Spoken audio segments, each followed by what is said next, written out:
ओम नमो भगवते वासुदेवाय नमः। सत्य सनातन धर्म यूट्यूब चैनल पर आप सभी का स्वागत है। भाई दूज की कथा। भाई दूज का त्यौहार दीपावली के बाद आता है। यह पर्व भाई बहन की स्नेह, प्रेम और सुरक्षा के प्रतीक के रूप में मनाया जाता है। इस दिन बहन अपने भाई को तिलक लगाकर उसकी दीर्घायु और सुख समृद्धि की कामना करती हैं। इसके पीछे एक पौराणिक कथा है। बहुत समय पहले सूर्यदेव की पत्नी छाया के दो संतानें हुई, पुत्र यमराज और पुत्री जमुना। जमुना अपने भाई यमराज से बहुत प्रेम करती थी और बार बार उनसे निवेदन करती कि वे उसके घर भोजन करने आएं। लेकिन यमराज अपने कर्मों और कर्तव्यों को इतने व्यस्त रहते थे कि वे बहन का निमंत्रण स्वीकार नहीं कर पाते थे। एक दिन जब कार्तिक मास के शुक्ल पक्ष की द्वितीया तिथि आई, तब यमराज ने सोचा, आज मुझे अपनी बहन जमुना के घर जाना चाहिए। वे अपने भैंसे पर सवार होकर बहन के घर पहुँचे। जमुना अपने भाई को देखकर अत्यंत प्रसन्न हुई। उन्होंने अपने भाई के देख करके बड़ी प्रसन्नता व्यक्त की और उन्होंने स्नान कराया, तिलक लगाया, आरती उतारी और स्वादिष्ट भोजन कराया। भाई यमराज बहुत प्रसन्न हुए और बोले, बहन, आज जो भी भाई इस दिन अपनी बहन के घर भोजन करेगा और तिलक करवाएगा, उसे मेरी ओर से अकाल मृत्यु का भय नहीं रहेगा। तब से यह परंपरा चली और हर वर्ष कार्तिक शुक्ल द्वितीया को भाई दूज के रूप में मनाया जाता है। इसी दिन भगवान श्री कृष्ण जब नरकासुर का वध करके लौटे, उनकी बहन सुभद्रा ने उनका स्वागत किया था। उन्होंने भाई के मस्तक पर तिलक लगाया, आरती उतारी, मिठाई खिलाई। तब से यह परंपरा चली कि इस दिन बहनें अपने भाई को तिलक लगाकर उनकी रक्षा की कामना करती हैं। इस दिन बहन अपने भाई की दीर्घायु और सुखमय जीवन के लिए प्रार्थना करती हैं। इस दिन जो बहनें अपने भाई के मस्तक पर टीका लगाती हैं, उनके भाई पर कभी कोई कष्ट नहीं आता। उनके भाई के जीवन में आ रहे सारे कष्ट और परेशानियां दूर हो जाते हैं। एक बुढ़िया माई थी, उसके 7 बेटे और एक बेटी थी। बेटे की शादी हो चुकी थी। जब भी उसके बेटे की शादी होती, फेरों के समय एक नाग आता, उसके बेटे को डस लेता था। बेटे की मृत्यु हो जाती और बहू विधवा हो जाती। इस तरह उसके 6 बेटे मारे गए, 7वें की शादी होनी बाकी थी।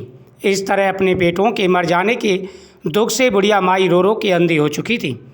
भाई दूज आने को हुई तो भाई ने कहा कि मैं बहन से तिलक करवाने जाऊंगा। माँ ने कहा ठीक है।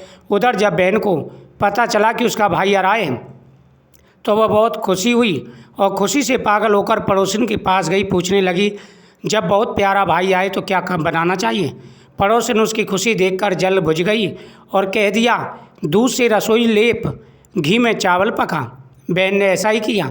उधर भाई जब बहन के घर जा रहा था तो रास्ते में सांप मिला और सांप उसे डसने को हुआ। भाई बोला, तुम मुझे क्यों डस रहे हो। सांप बोला, मैं तुम्हारा काल हूँ और तुम्हें डसने चाहता हूँ। भाई बोला, मेरी बहन मेरा इंतज़ार कर रही है, जब मैं तिलक करा के वापस लौटूंगा तब तुम मुझे डस लेना। सांप ने कहा, भला आज तक कोई अपनी मौत के लिए लौट के आया है जो तुम आओगे। भाई ने कहा, अगर तुझे यकीन नहीं है तो तू मेरे झोले में बैठ जा, जब मैं अपनी बहन के तिलक करवा लूँ, जब तू मुझे डस लेना। सांप ने ऐसा ही किया। भाई बहन के घर पहुंचा, दोनों बड़े खुश हुए। भाई बोला, बहन जल्दी से खाना बना दे, बड़ी भूख लगी है। बहन क्या करे, ना तो दूध की रसोई सूखे, ना ही घी में चावल पके। भाई ने पूछा, बहन इतनी देर क्यों लग रही है, तू क्या पका रही है। तब बहन ने बताया, ऐसे ऐसे किया है। भाई बोला, पगली, कहीं घी में भी चावल पके हैं या दूध से कोई रसोई लीपी है। गोबर से रसोई लीप, दूध में चावल पका। बहन ने ऐसा ही किया। खाना खा के भाई को बहुत ज़ोर से नींद आने लगी। इतने में बहन के बच्चे आ गए। बोले, मामा हमारे लिए क्या लाया है। भाई बोला, मैं तो कुछ नहीं लाया। बच्चों ने वो झोला देखा जिसमें सांप था। जैसे उसे खोला, उसमें से हीरे का हार निकला। बहन ने कहा, भैया तूने बताया नहीं, तू मेरे लिए इतना सुंदर हार लाया है। भाई बोला, बहन तुझे पसंद है तो तू ले ले, मुझे हार का क्या करना है। अगले दिन भाई बोला, अब मुझे जाना है, मेरे लिए खाना बना दे। बहन ने उसके लिए लड्डू बना दिए। भाई कुछ दूर जाकर थक कर पेड़ के नीचे सो गया। उधर बहन के बच्चों को जब भूख लगी तो माँ से पूछा, खाना दे दो। माँ ने कहा, खाना अभी बनने में देर है। तो बच्चे बोले कि मामा को जो रखा था वही दे दो। वह बोली, जब बाजरा पीसा था वह बचा पड़ा है, चक्की में जाकर खा लो। बच्चों ने देखा कि चक्की में सांप की हड्डियाँ पिसी पड़ी हैं। यही बात माँ को आकर बताए तो वह बावली सी हो गई और भाई के पीछे पीछे भागी। रास्ते भर लोगों से पूछते, किसी ने मेरा भाई देखा है, किसी ने मेरा बावड़ा सा भाई देखा है। तब एक ने बताया, पेड़ के नीचे सो रहा है, जा कर के देख ले। भागी भागी पेड़ के नीचे गई, अपने भाई को नींद से उठाया। भैया भैया, कहीं तूने मेरे लड्डू तो नहीं खाए? भाई बोला, ये ले तेरे लड्डू नहीं खाए, ले दे के और फिर लड्डुओं के पीछे पीछे भागी आ रही है। ऐसा क्या है इसमें? बहन बोली, नहीं भैया तू झूठ बोल रहा है, ज़रूर तूने खाया, अब मैं तेरे साथ चलूँगी। भाई बोला, तू नहीं मान रही है तो चल। चलते चलते बहन को प्यास लगती है, वह भाई को कहती है, मुझे पानी पीना है। भाई ने कहा, यहाँ तेरे लिए पानी कहाँ से लाऊं? देख कहीं दूर पक्षी उड़ रहे, शायद वहाँ पानी हो। तब बहन गई और पानी पीकर लौट रही। रास्ते में दिखाई देती है एक जगह 6 सिलाएँ गड़ी पड़ी हैं और एक बिना गड़े पड़ी है। उसने एक बुढ़िया से पूछी, ये सिलाई कैसी हैं? उस बुढ़िया ने बताया, एक बुढ़िया है, उसके 7 बेटे, 6 बेटों की शादी के मंडप में वह मर चुके हैं, उनके नाम की ये 6 सिलाएँ गड़ी पड़ी हैं। अभी 7वें की शादी होना बाकी है। जब उसकी शादी होगी तो वह भी मंडप में मर जाएगा, तब ये 7वीं सलाह भी ज़मीन में गड़ जाएगी। यह सुनकर बहन समझ गई, ये सिलाई किसी और की नहीं बल्कि उसके भाई की हैं। उसने उस बुढ़िया से 7वें भाई को बचाने का उपाय पूछा। बुढ़िया ने उससे बता दिया, वह अपने 7वें भाई को कैसे बचा सकती है। सब जानकर वहाँ से अपने बाल को लेकर पागलों की तरह गालियाँ देती हुई आई। भाई उसके ऐसे व्यवहार को देखकर चौंक गया, उसे कुछ समझ नहीं आया। इसी तरह दोनों भाई बहन माँ के घर पहुँचे। थोड़ी समय बाद भाई के लिए सगाई आने लगी, उसकी शादी तय हो गई। जब भाई को सेहरा पहनाने लगी तो वह बोली, इसको क्यों सेहरा मैं पहनूंगी।